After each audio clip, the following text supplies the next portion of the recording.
La prévention, c'est le seul moment où on peut vraiment sauver une vie. Derrière ma santé, il y a toujours un lien avec la santé communautaire. La meilleure pratique, c'est celle qui marche. Travailler avec à la fois de la donnée scientifique, mais à la fois avec l'ensemble de la collectivité, des parties prenantes et de la société civile.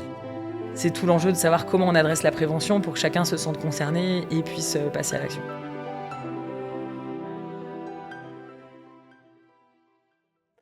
Bienvenue dans Agir pour prévenir, le podcast santé de la Fondation April. Alors chaque mois, nous recevons une personnalité qui vient témoigner d'initiatives en santé pour agir durablement en prévention et en promotion. Ce mois-ci, nous recevons Olivier Marpeau. Olivier Marpeau, bonjour. Bonjour Sophie. Alors, Olivier Marpeau, vous êtes médecin, chirurgien gynécologue à Aix-en-Provence. Et depuis 3 ans, vous êtes aussi influenceur santé sur les réseaux sociaux, Instagram, Facebook, TikTok aussi, je crois, sous le nom de mon.gynéco. Et vous êtes devenu, avec 2,5 millions d'abonnés, on va dire, le gynéco préféré des Françaises et des Français, c'est ça? Préféré, je ne sais pas, mais le plus connu, oui, probablement. Ok. Alors, avec vous, évidemment, on va parler santé sexuelle et reproductive notamment. Est-ce que vous pouvez peut-être, dans un premier temps, déjà nous dresser un panorama de la santé sexuelle et reproductive des Français, et puis peut-être après, plus particulièrement des jeunes? Alors le sujet de la santé sexuelle et reproductive, c'est un sujet qui est bien sûr essentiel, et notamment pour nos jeunes, pour les jeunes de moins de 30 ans. C'est comme ça que c'est défini dans les différentes études épidémiologiques. Et ce panorama, il évolue sans cesse, il change en permanence avec des nouvelles priorités, des nouveaux risques, des nouvelles mesures à mettre en place pour protéger nos jeunes, pour se protéger soi-même et pour protéger notre ou nos partenaires. Donc c'est vraiment que c'est un sujet euh, qui touche beaucoup de personnes, qui touche tout le monde et qui moi, m'intéresse énormément. Alors, les données évoluent, je vous disais. Il y a une étude de l'INSEE qui est sortie en 2024 qui a été très intéressante, qui a dressé un panorama de cette santé sexuelle des Français et plus particulièrement des jeunes aujourd'hui et qui a apporté des informations nouvelles, assez pertinentes, avec des évolutions qui se dessinent et qui changent beaucoup les choses. Par exemple, l'âge du premier rapport, on a tendance à penser, notamment en tant que parents, que nos adolescents ont des rapports de plus en plus tôt, ce qui parfois peut faire peur à certains ou à certaines. Et en fait, c'est le contraire qui se passe. Chez les filles, aujourd'hui, l'âge moyen au premier rapport, l'âge médian au premier rapport, c'est 18 ans. Ça veut dire que 50% des jeunes filles ont eu les premiers rapports avant 18 ans, mais 50% après 18 ans. Et chez les jeunes hommes, c'est 17 ans. Et ça va un petit peu à l'encontre de certaines idées qu'on Oui, pourrait c'est pas avoir. Donc j'ai trouvé intuitif, cette étude très intéressante. Elle nous apporte aussi beaucoup d'informations sur les infections sexuellement transmissibles, sur les modalités de dépistage, sur la façon dont on va se protéger. Et c'est vrai que les choses changent et c'est important d'observer tout ça et d'en tirer des conséquences.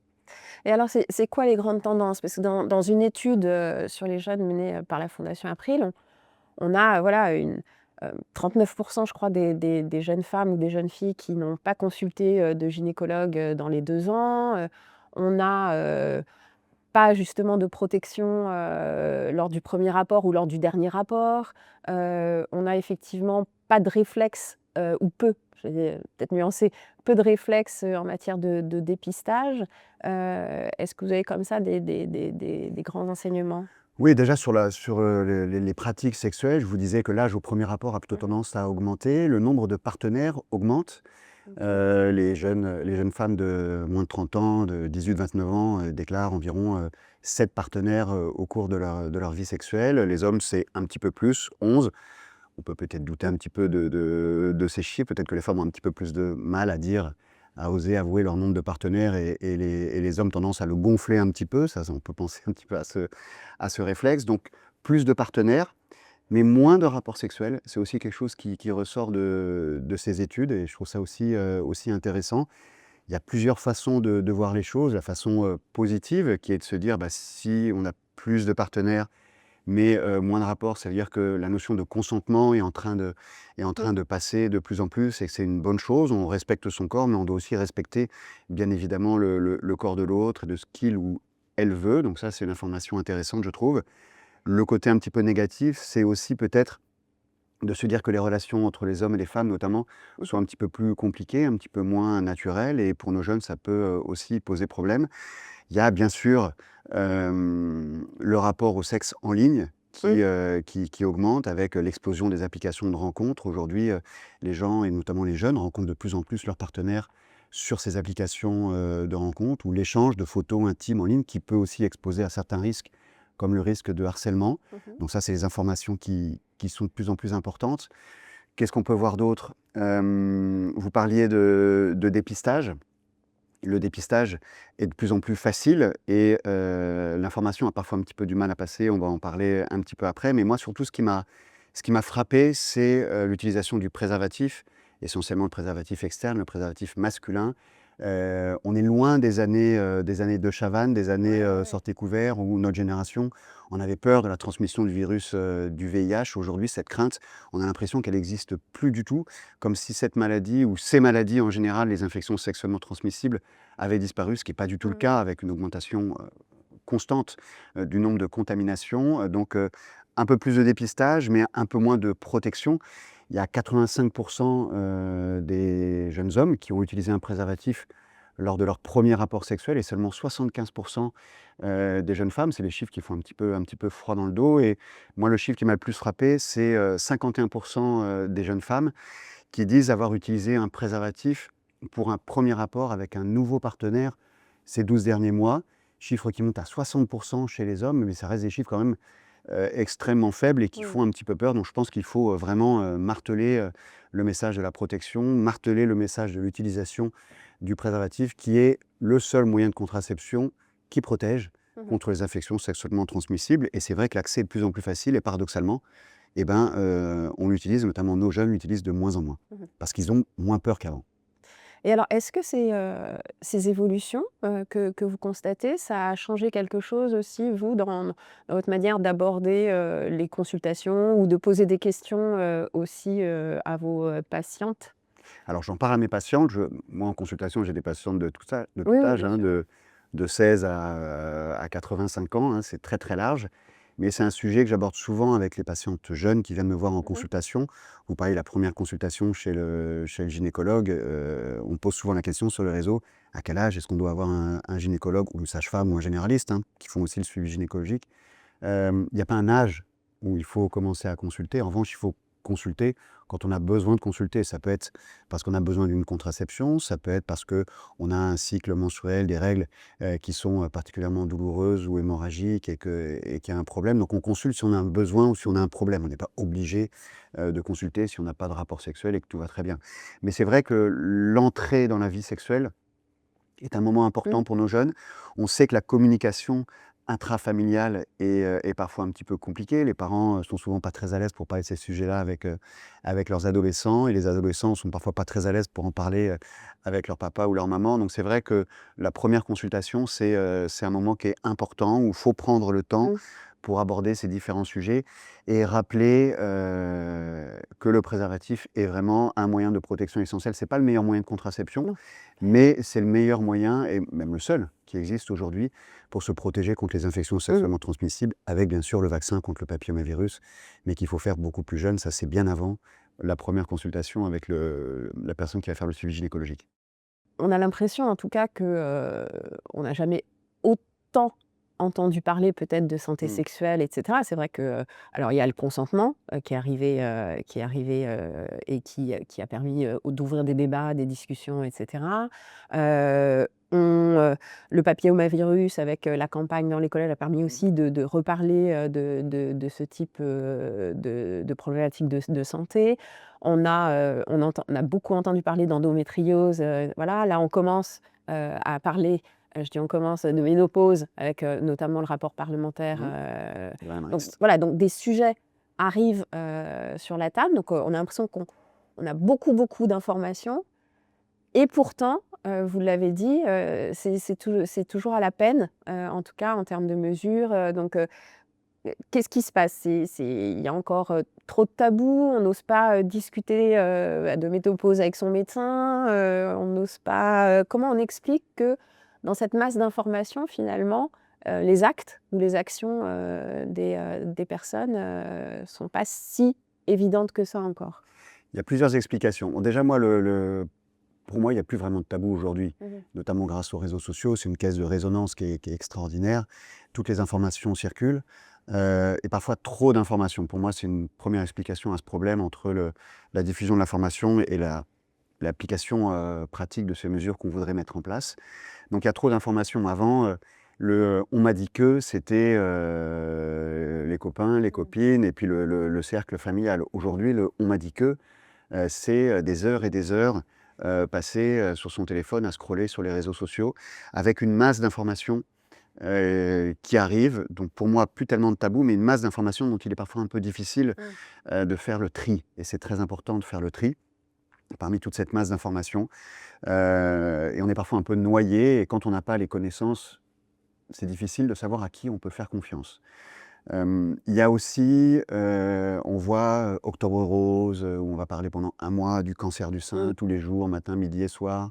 On voit le grand plan qui a été fait sur l'endométriose et les effets de mode, avec des sujets qui prennent une ampleur, ce qui est une bonne chose, parce qu'on va en parler plus, les gens vont être informés, mais du coup les autres à côté sont un petit peu invisibilisés.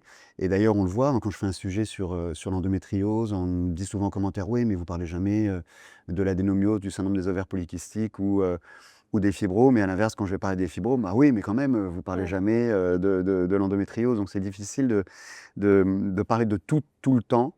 Et je trouve que paradoxalement, ces grands rendez-vous où on va mettre un focus sur un sujet, bah, ça va un petit peu mettre de côté le reste et on va avoir tendance à l'oublier. Je pense vraiment au cancer du sein, on a l'impression qu'on n'en parle qu'au mois d'octobre en France. Et ça, à mon avis, ça participe à une moins bonne efficacité des campagnes de prévention et de dépistage. Donc il y a la première chose, ce flux d'informations, comment est-ce qu'on va faire le tri? Et puis il y a surtout la traduction pratique, parce que c'est bien beau de faire des campagnes d'information, c'est bien beau de faire des rapports sur la ménopause, c'est bien beau de proposer la préservation ovocytaire à toutes les jeunes femmes jusqu'à 37 ans, mais derrière, s'il n'y a pas de moyens sur le terrain, et ben, ça crée une frustration, ça crée une déception, et les gens vont un petit peu se révolter, voire être en colère, et puis dire: «Bon, bah, de toute façon, on ne peut pas le faire, donc je laisse tomber». Donc il faut faire très attention à ça.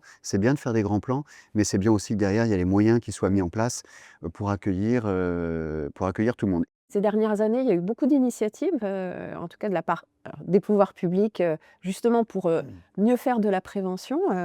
Il y a évidemment l'éducation à l'école, Ouais, alors avec toute la très controverse important ça. qui va avec, mais Ouais. en tout cas un gros programme, une refonte et un programme large d'éducation à l'école.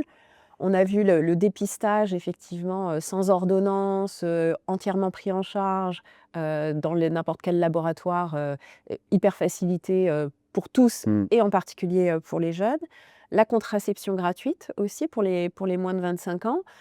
Les campagnes de vaccination du papillomavirus au collège, Accès à la on contraception envoie aux d'urgence patients, aussi. donc Ouais. la contraception d'urgence Mmh. effectivement. Donc voilà, beaucoup de mesures, récemment. Est-ce qu'on a suffisamment de recul pour avoir un bilan? Qu'est-ce qui fonctionne? Qu'est-ce qui fonctionne pas? Voilà, qu'est-ce qu'il faut encore soutenir? Est-ce qu'il y a des causes qui n'ont pas encore été identifiées, pour lesquelles il n'y a pas de mesures? Non, il y a un gros travail qui a été fait déjà, on peut pas dire le contraire. Il faut, et ces mesures que vous venez de citer, elles sont, pour moi, elles sont excellentes. En tant que professionnel de santé, c'est vraiment des choses qui sont fondamentales. Elles sont pas assez mises en valeur ou pas mises en valeur par les bonnes personnes. L'éducation à la vie affective et relationnelle et à la sexualité, école, collège, lycée, c'est hyper important, notamment dans la lutte contre les violences sexuelles. Il y a un enfant toutes les 3 minutes en France Mmh. qui est victime de violences sexuelles, et c'est pas possible que ça continue comme ça, et c'est très souvent intrafamilial. Donc oui, ça crée des controverses, oui, il y a des parents qui sont un petit peu gênés qu'on parle de ça à leur enfant, mais c'est essentiel de le faire parce que dans la famille, on n'en parle pas, et c'est encore une fois dans la famille qu'ont lieu la majorité des violences sexuelles. Donc l'école a tout son rôle. Mais je vous disais, vous parlez des moyens tout à l'heure, la question c'est qui va parler à nos enfants? C'est comment on va informer les parents des notions fondamentales qui vont être expliquées à nos enfants. À partir du moment où il n'y a pas d'information, il y a la défiance qui va se créer. Donc si c'est une infirmière scolaire pour 12 collèges ou 12 lycées qui doit se partager, on est complètement nul dans l'application sur le terrain. Et puis c'est compliqué aussi de faire venir des gens de l'extérieur dans les collèges et lycées. Il faut faire attention à qui va parler à nos enfants. Donc là, on a l'exemple typique du super projet avec une mise en application qui est très discutable. La vaccination contre le papillomavirus dans les collèges, c'est une super nouvelle. C'est quelque chose qui permet enfin d'élargir la couverture vaccinale. On progresse, on est encore un petit peu à la traîne par rapport à des pays comme l'Australie, la Nouvelle-Zélande, qui vont voir le cancer du col de l'utérus disparaître Oui, oui, oui. d'ici 2030-2035. Alors, nous, on est encore un petit peu à la traîne, mais je préfère voir le côté positif. On progresse. Il y a de plus en plus de jeunes filles et de jeunes garçons, parce qu'il faut aussi vacciner les garçons, idéalement entre 11 et 14 ans, qui ont accès à cette vaccination, qui est le seul moyen de protection contre le papillomavirus, qui est l'IST la plus fréquente, puisque 80% des gens qui ont des rapports sexuels vont rencontrer le papillomavirus au cours de leur vie. Donc ça, c'est super. Mon test IST, mesure géniale, tous les moins de 26 ans peuvent aller dans un laboratoire sans prescription, sans rendez-vous, pour avoir le dépistage du VIH, du chlamydier, du gonocoque, de la syphilis et de l'hépatite B. Et on sait que ces maladies sont en augmentation constante, donc c'est important de savoir. Ça ne suffit pas de savoir, il faut aussi se protéger parce que ne plus avoir peur de ces maladies, c'est un gros problème. Elles ont des conséquences, on parlait de santé reproductive. Le chlamydier, par exemple, a des impacts énormes sur les trompes des femmes en créant des infections de l'utérus et des trompes qui vont avoir des conséquences sur la fertilité des jeunes femmes. Donc il faut vraiment se protéger, se faire dépister ne suffit pas. Et puis il y a la protection, les préservatifs. Avant, il y avait une marque de préservatifs qui était disponible, c'était un petit peu limité comme choix, mais aujourd'hui, il y en a 5 ou 6 types de préservatifs différents qui sont proposés en pharmacie gratuitement. N'importe quel jeune peut aller en pharmacie avec sa carte vitale ou avec une attestation pour avoir une boîte de préservatifs gratuite. Et ça, c'est vraiment très important de le rappeler. Donc ces mesures, moi, elles me paraissent toutes très positives, à condition de mettre le paquet sur la communication pour que nos jeunes, notamment, sachent que ça existe.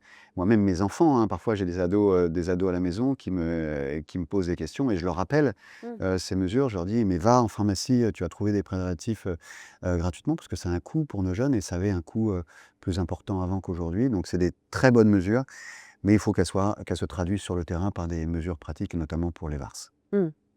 On a vu, vous l'avez dit tout à l'heure, que voilà, la parole publique en matière de prévention santé est peut-être pas suffisante, ou en tout cas est remise en cause, et donc il y a besoin d'autres types de prise de parole, et que les réseaux sociaux sont un des terrains sur lesquels on peut justement prendre facilement la parole et toucher le plus grand nombre. Donc je vous propose, avec vous qui êtes très présent sur les réseaux sociaux, qu'on aborde maintenant ce sujet. Donc on l'a dit, 2,5 millions d'abonnés, c'est pas rien. Qu'est-ce que ça change le développement des réseaux sociaux en matière d'information et de sensibilisation à la santé? Mon gynéco, je l'ai créé avec ma femme il y a 3 ans. L'objectif, c'était de répondre aux questions des femmes, les questions qu'elles se posent tous les jours sur leur santé gynécologique, et notamment sur leur santé sexuelle. Alors que finalement, l'accès au suivi gynécologique, il est compliqué et dans le meilleur des cas, elles ont un rendez-vous par an qui va durer 10 à 15 minutes.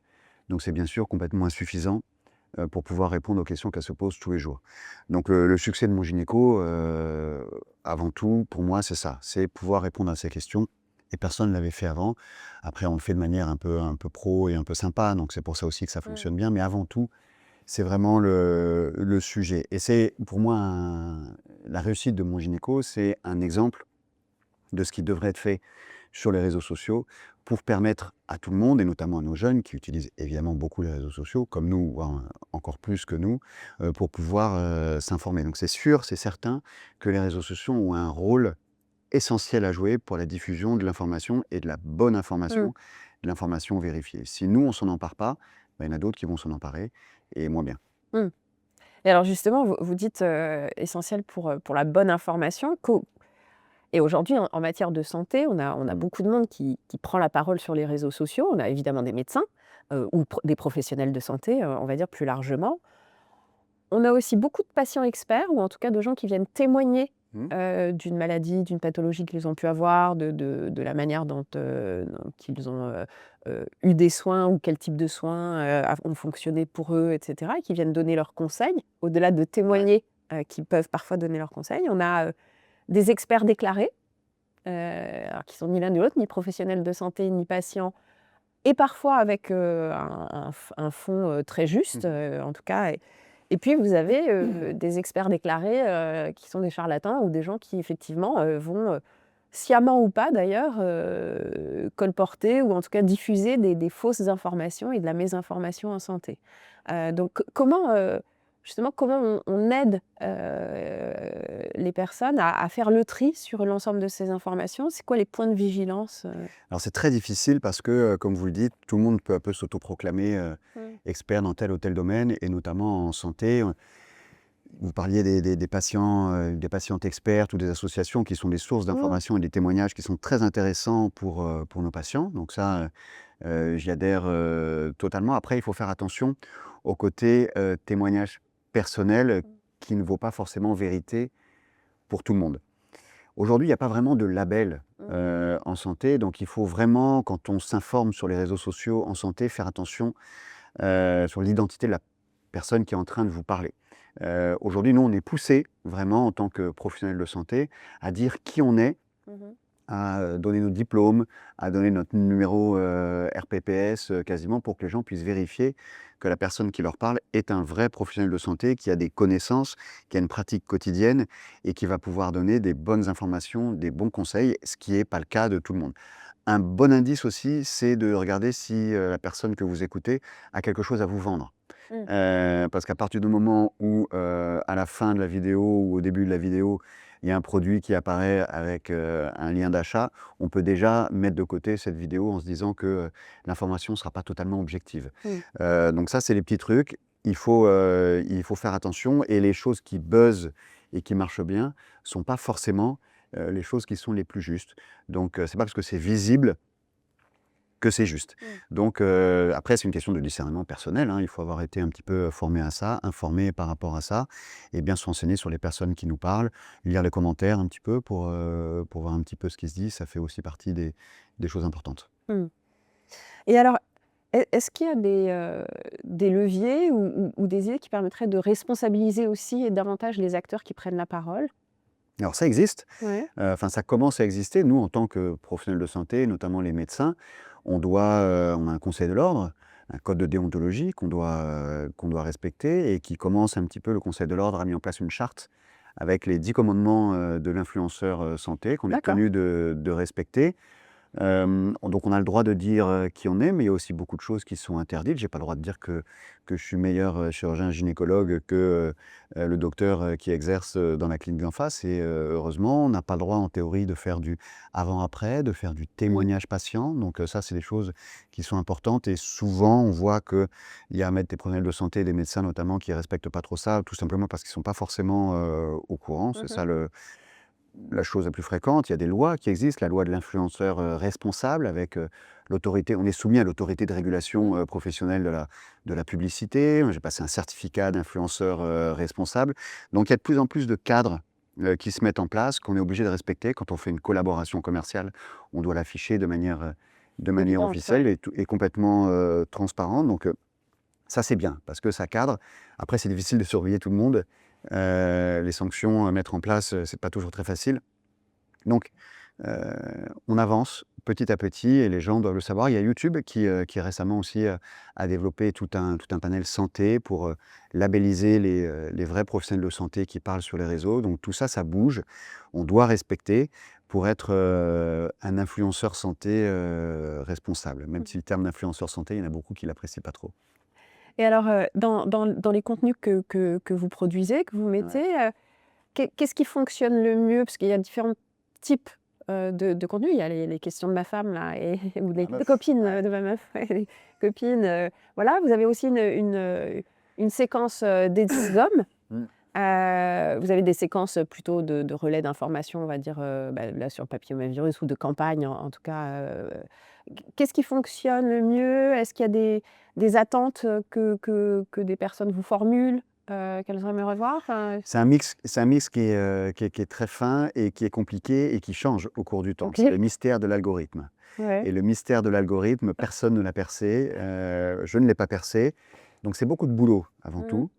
On a tout testé, c'est pas un hasard, on a Mmh. testé plein de formats. Il y en a qu'on a laissé un petit peu de côté, il y en a qu'on continue à propulser et à mettre en avant, parce qu'on sait que ça marche et que ça attire l'attention des gens. Vous faisiez allusion à la question de ma meuf le Mmh. lundi qui est un peu mon format phare et qui marche bien parce qu'il y a ce petit dialogue un peu en mode chouchou et loulou, où on entend la voix de ma femme qui me pose une question pour une de ses copines. Donc ça marche bien. Et puis je me mets un petit peu en scène. Les gens aiment bien voir ce que je fais un petit peu dans mon quotidien. C'est important. Ouais, je suis souvent en cuisine parce que c'est vrai que je fais souvent la cuisine à la maison. Donc c'est des scènes de la vraie vie où je vais expliquer quelque chose de manière un petit peu naturelle, tout en restant très factuel, très précis dans mes réponses. Parce qu'une vidéo de 1 minute 30 sur Instagram, c'est 6 ou 7 heures de boulot. Le temps de trouver le sujet, d'écrire le script, de le retravailler, de tourner, de le retourner parce que c'est pas terrible, de le retourner parce qu'on se rend compte que la lumière était pas géniale ou le son, il y a eu un problème. Après, il y a le montage, après, il y a la publication, l'engagement. Donc tout ça, c'est un énorme boulot. Les gens ne se rendent pas bien compte. Ils ont l'impression qu'il suffit de prendre d'avoir une bonne tête, de trouver un sujet rigolo et de se filmer. Et puis c'est bon, c'est parti. C'est pas du tout comme ça que ça se passe. On a testé les horaires de publication, on a testé les différents formats. Et puis ça change, je vous disais. J'ai créé il n'y a pas très longtemps un format qui s'appelle la Minute Gynécom. Enfin, ça fait quand même quelques mois maintenant où je m'adresse aux hommes, où je leur parle de sujets féminins, mais pour qu'ils comprennent un petit peu ce qui se passe dans le corps ou de la femme avec laquelle ils vivent. Donc, il faut trouver un mix un peu conventionnel, un peu fun, sans jamais oublier que la santé de la femme et la santé gynécologique, c'est quand même un sujet hyper sérieux. Que je suis un homme, donc je ne vis pas dans mon corps ce que vivent les femmes, même si je suis un professionnel de la santé de la femme et que je l'ai apprise à la fac ou au contact de mes patientes tous les jours. Donc il faut faire attention à tout ça, être fin, respecter les blessures des unes et des autres, les questionnements des unes et des autres, ne choquer personne, ne froisser personne. Donc c'est vraiment un équilibre qui est difficile. Souvent je me censure ou ma femme me censure ou me corrige. Donc voilà, il n'y a pas de solution miracle, c'est un énorme boulot. Il faut tester plein de trucs. Et puis il faut produire à un rythme assez régulier parce que sinon on nous oublie.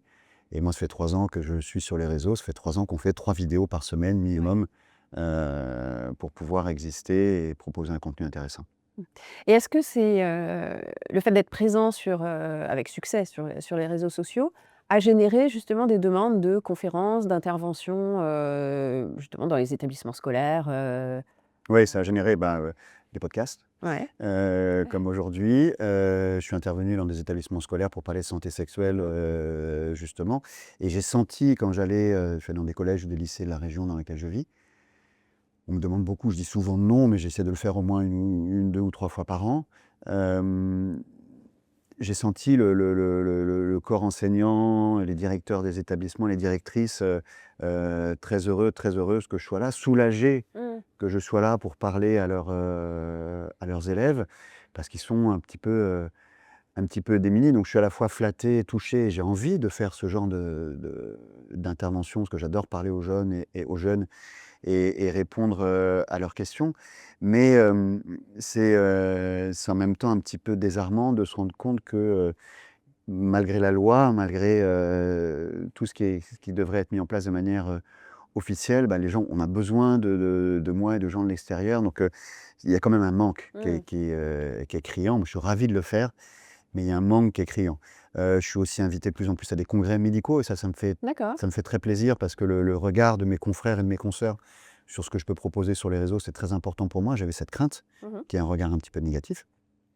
Et en fait, je me rends compte que c'est très positif. Ils sont contents de me voir. Alors, c'est peut-être aussi lié au fait que j'ai pas 25 ans et que le milieu de la gynécologie obstétrique en France est un petit milieu où tout le monde se connaît un petit peu. Donc, ils me connaissaient avant. Donc, ça les a pas surpris que je fasse ça parce que j'aime bien raconter des trucs et montrer ma tête. Mais le fait d'être invité à des congrès pour parler des réseaux sociaux ou pour parler de chirurgie, parce que je fais aussi beaucoup de chirurgie, ça me donne envie de continuer et de poursuivre cette activité sur les réseaux. Et je pense aussi que quand on est un influenceur santé, moi j'ai aucun problème avec ce terme d'influenceur santé, ça nous donne une grande responsabilité et c'est très important d'être toujours dans le vrai soin, de garder une activité clinique, de consulter régulièrement pour avoir ce lien avec les patientes, avec les patients, d'opérer, enfin d'être vraiment sur le terrain. Si on perd cette activité clinique et si on ne parle pas des choses qu'on connaît vraiment, moi je trouve qu'on risque de perdre en crédibilité, de se diluer un petit peu et d'être moins intéressant. J'ai une autre question sur justement alors, les évolutions technologiques et les lieux de prise de parole ou les lieux de source plutôt d'information, on a de plus en plus de gens qui interrogent des outils d'IA Mmh.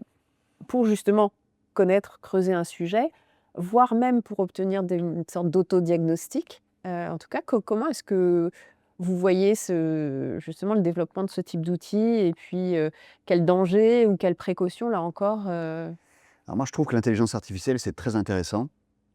Ça fait J'en avais un petit peu partagé sur le sujet. Il y a des côtés très intéressants, très excitants et puis des côtés qui font peur. Dans tous les domaines, mais plus particulièrement dans la santé, c'est un outil qui est très intéressant, moi je trouve, pour les professionnels de santé. OK. Moi j'utilise, l'IA, pour, préparer mes scripts sur, certains sujets, mais je ne demande pas à l'IA d'écrire mon script.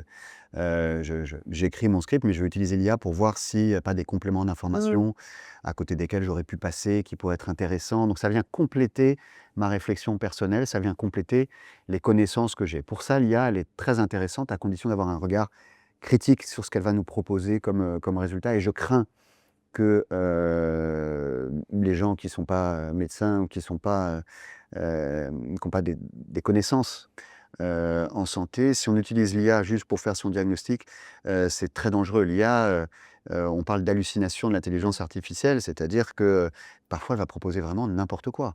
Ou oublier des choses qui sont essentielles. L'IA seule ne permet pas aujourd'hui, de faire un autodiagnostic satisfaisant et encore moins de proposer un plan de traitement satisfaisant. C'est très intéressant, encore une fois, utilisé par des professionnels de santé qui vont avoir les connaissances pour faire le tri et pour corriger ce que va proposer l'intelligence artificielle, parce qu'elle va chercher dans des sources de qualité très variables. Donc là, oui, c'est intéressant. Pour quelqu'un qui n'est pas formé, qui n'a pas les connaissances médicales, je pense que c'est dangereux. Mmh. Et alors une dernière question, je reviens sur l'influenceur santé que vous êtes. Il y a de plus en plus de médecins qui prennent la parole, Ouais. de spécialistes notamment, voilà, et d'autres professionnels de santé, kinés, et cetera. Est-ce qu'il y a une communauté des influenceurs santé? Vous échangez entre vous? Ouais, moi je me suis fait des copains sur les réseaux sociaux, ouais. Ouais. Un ophtalmo, un dentiste, un cancérologue, un orthopédiste, une cardiologue et on a tous un peu le même esprit, c'est-à-dire qu'on veut sortir un peu de nos cabinets, on on a un peu cette mission de donner de l'information vérifiée et puis on aime bien aussi, devenir un peu des personnages publics, parce que il y a des côtés qui sont sympas, moi je trouve ça très sympa. Donc oui, on les connaît. Aujourd'hui, les réseaux sociaux, par rapport à la télé, par rapport à la radio, pour nos jeunes, c'est un outil qui s'est imposé à nous. On n'a Mmh. pas le choix. Ils sont là. La question aujourd'hui, c'est pas est-ce qu'on est pour ou est-ce qu'on est contre, c'est là. La question, c'est comment on va les utiliser. Les jeunes passent plus de 4 heures par jour sur les réseaux sociaux. C'est devenu la source, de référence numéro 1 et notamment pour la santé. Donc, il n'y a plus de discussion à ce Mmh. sujet, faut l'accepter. Donc nous, on doit occuper le terrain. C'est la seule manière. J'ai toujours une vision un peu, j'essaie d'avoir une vision un peu positive, optimiste. Je suis pas trop dans le debunking de fausses informations, d'aller chercher, ou d'aller montrer du doigt, telle ou telle fausse information pour faire du buzz. Moi, je préfère, à travers mon personnage, transmettre de l'information qui me paraît essentielle et c'est un peu la volonté de tous les influenceurs santé et si j'ai un message à leur transmettre à mes potes, influenceurs santé, il ne faut pas avoir peur de ce nom d'influenceur santé. On influence les gens, c'est une influence qui pour moi est très positive. Il ne faut pas être, vexé ou énervé de ce terme. Il y en a beaucoup qui préfèrent utiliser le terme de créateur de contenu. Je trouve que c'est parfois un peu pompeux, on n'est pas non plus Spielberg, quoi. Donc cette influence, pour moi, elle est très positive et elle est, essentielle. Après, à nous d'être bons pour que ça fonctionne, à nous de travailler, de passer des heures à bosser nos trucs, à essayer de penser à des mises en scène, sympas pour toucher de plus en plus de monde. Mais ça, c'est notre boulot, quoi. Mmh. En tout cas, c'est un formidable outil de prévention santé donc et de promotion, de la santé. Alors Olivier, dans ce podcast, on a une tradition, on a l'invité précédent, qui pose une question, à l'invité du jour et puis ensuite ce sera à vous de poser votre question, pour notre invité suivant et c'est Alice Escande, du Behavioral Insight Team, qui va vous poser une question. On l'écoute. Alors ça pourrait être, selon lui, quels sont les bénéfices ou les risques à une collaboration plus étroite entre notamment les acteurs publics de prévention et les créateurs de contenu santé en ligne, et je pense notamment pour les publics plus jeunes. Je pense qu'on doit collaborer de plus en plus avec les institutions, tout en gardant notre indépendance. Les réseaux sociaux, c'est devenu vraiment le moyen de communication numéro 1 aujourd'hui, notamment auprès des jeunes. Donc on a notre rôle à jouer là-dedans. Mais si j'avais un message à passer aussi aux institutions, parce que les influenceurs, et notamment les influenceurs santé, on en a besoin, mais on se bouche un petit peu le nez quand même, on n'ose pas trop y toucher, ou alors on considère que c'est quelque chose de facile, donc auquel on ne doit pas donner de la valeur, ce qui est pas très juste. Donc oui, faites appel à nous.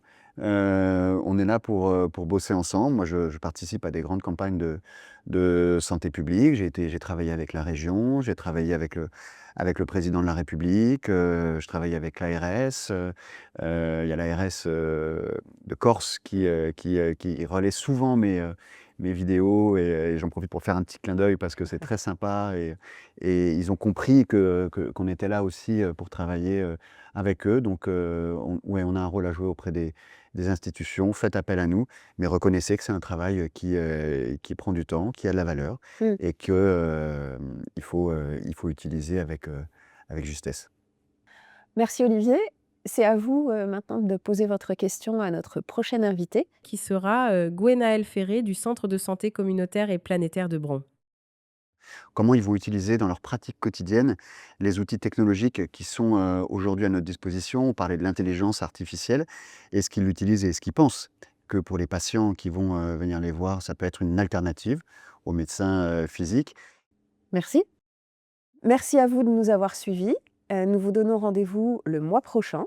Agir pour prévenir est un podcast de la Fondation April que vous pourrez retrouver sur l'ensemble des plateformes.